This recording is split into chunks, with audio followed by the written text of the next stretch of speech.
ఇనిషియల్గా కొంచెం కన్ఫ్యూజన్ ఉండింది. ఏంటిది, దీన్ని ఎట్లా చేయాలా వద్దా, లేకపోతే ఎలా ఉంటుంది ఏంటి అని. తర్వాత అందరితో మాట్లాడి, ప్రత్యేకంగా చిరంజీవి గారు అసలు ఇనిషియేషన్ తీసుకున్నారు.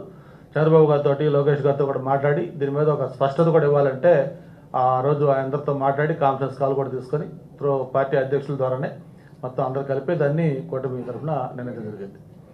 అలాగే దీంతోపాటు ప్రస్తుత రాజకీయ పరిణామాలు కూడా చూస్తూ ఉన్నాం మనం. ఏదైతే జగన్మోహన్ రెడ్డి గారు మొన్న ఎన్నికల్లో ప్రజలు ఇచ్చిన తీర్పుతోటి ఆయనకి దిమ్మ తిరిగి మైండ్ బ్లాక్ అయిన విషయం మనం చూసాం. ఆయన అన్నాడు వై నాట్ 175 అని. చివరికి 11 సీట్లకి పరిమితం అయిపోయింది. సరే, ప్రజలు ఇచ్చిన తీర్పుని దాన్ని స్వాగతించకుండా, ఏదైతే ప్రజలు తనకి అలాంటి తీర్పు ఇచ్చిన తర్వాత మనకు ఎలా ఉండాలనేది ఒక గుణపాఠం నేర్చుకోకుండా ఈరోజు కూడా ఆయన వ్యవహరిస్తున్న తీరు ఎలా ఉందో మనం చూస్తూ ఉన్నాం. మామూలుగా మనకి శ్రీశ్రీ గురించి, దేవులపల్లి కృష్ణశాస్త్రి గురించి చెప్తూ ఉంటారు. ఒకరిది ప్రపంచం బాధ తన బాధ అయితే, ఇంకొకరిది తన బాధ ప్రపంచం బాధ. ఈరోజు జగన్మోహన్ రెడ్డి గారు కూడా ప్రజల సమస్యలు గాలికి వదిలేశారు. ఈరోజు ఆయన సమస్య అంతా కూడా ఆయనకి ప్రతిపక్ష పార్టీ హోదా, ప్రతిపక్ష నాయకుడి హోదా.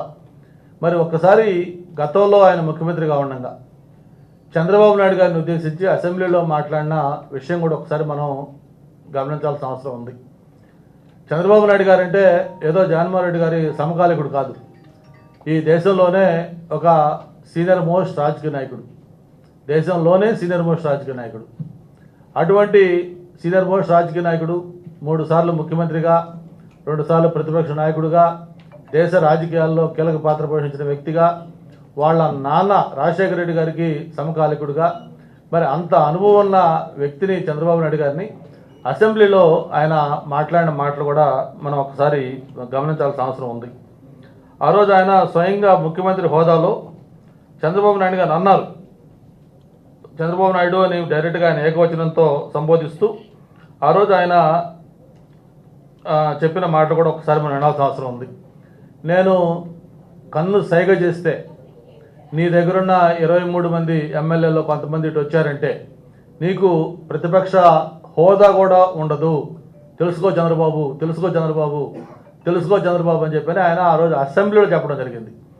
అంటే ఒక ముఖ్యమంత్రిగా అసెంబ్లీలో ఆన్ రికార్డ్ ఆయన మాట్లాడిన మాటలు ఏంటంటే, ఏదైతే 23 మంది ఎమ్మెల్యేలలో ఉండబట్టి నీకు ప్రతిపక్ష నాయకుడు హోదా వచ్చింది, అందులో కానీ ఒక 4 ఎమ్మెల్యేలు తగ్గితే, అంటే 18 కంటే తగ్గిందంటే నీకు ప్రతిపక్ష హోదా ఉండదు అని చెప్పి ఒక ముఖ్యమంత్రిగా అసెంబ్లీలో మాట్లాడిన పెద్ద మనిషి ఈరోజు సిగ్గు లేకుండా 11 సీట్లు వచ్చినప్పుడు అన్నీ మూసుకొని ఆయన అసెంబ్లీలో వచ్చి కూర్చోవాల్సింది మామూలుగా అయితే. అలా కాకుండా నాకు ప్రతిపక్ష హోదా ఇస్తేనే వస్తానని చెప్పని ఏ విధంగా మాట్లాడుతారో, అసలుకి నైతిక హక్కు ఎక్కడ ఉందో ఒకసారి గమనించాల్సిన అవసరం ఉంది.